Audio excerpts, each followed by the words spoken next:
tu es sale, c'est bien. Dieu n'a aucun problème avec les microbes. Vous savez, c'est nous, en tant qu'êtres humains, nous avons un problème avec les microbes. Amen. Le microbe peut nous détruire. Et c'est une vérité. Si vous regardez l'histoire de la reine Esther, Esther, avant d'aller devant le roi, un roi humain, elle devait se purifier. Amen. Mais Dieu, ce n'est pas de cette purification. Peut-être que oui, il faut que tu te laves, il faut que tu prennes ceci, mais ça ne s'arrête pas là. La Bible parle, n'est-ce pas, du sang de Jésus-Christ. C'est pourquoi nous devons nous purifier. Nous devons nous laver, nous devons être totalement clean avant d'aller devant le roi. C'est pourquoi nous prenons le baptême au nom de Jésus-Christ. Et ce n'est pas simplement une eau sainte, mais il faut que le nom de Jésus-Christ soit là-dedans. Amen. Afin que cette eau porte de la valeur. Ces choses-là, nous devons les valoriser. Nous devons les valoriser. Et nous avons besoin du Saint-Esprit. 1 Corinthiens chapitre 15, verset 50.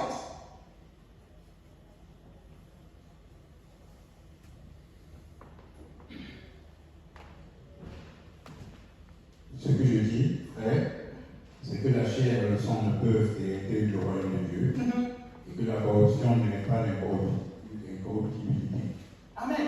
La chair et le sang ne peuvent hériter du royaume. C'est pourquoi tu as besoin du Saint-Esprit. Même Jésus-Christ qui entrait dans le monde, avant de pouvoir enseigner, il fallait qu'il soit pas un homme ordinaire comme nous.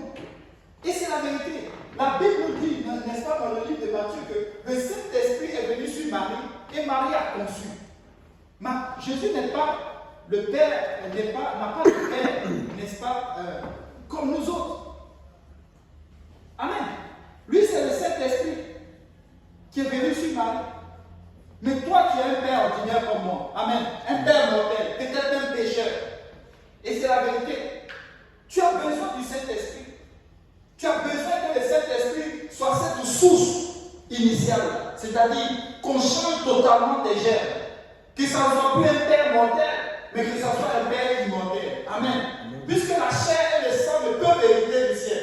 Si ton père n'est pas encore sauvé, tu n'as pas besoin d'aller se secouer le truc. Non, lui aussi il a besoin du Saint-Esprit. Amen.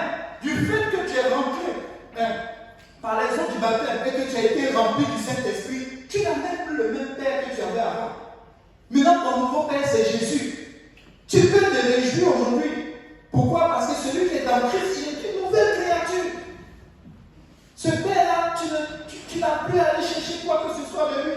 Son péché ou bien les liens que vous avez, c'est fini. C'est fini. Tu as un droit de morale envers lui, mais il devient un homme ordinaire comme tous les autres. Tant qu'il ne s'est pas repenti, il n'est pas rentré dans les eaux du baptême, mais toi tu es une nouvelle créature. Ça ne fait pas de toi quelqu'un de supérieur, mais ça fait de toi quelqu'un d'enfant de Dieu. Amen.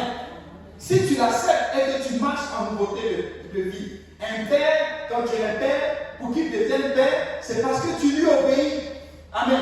C'est pourquoi dans le livre de Romains, on dit ceux qui, n'est-ce pas, ont reçu l'Esprit et qui obéissent sont appelés fils de Dieu. Amen. Donc moi je veux être fils de Dieu. C'est pourquoi nous recevons le Saint-Esprit. Et Jésus l'a démontré.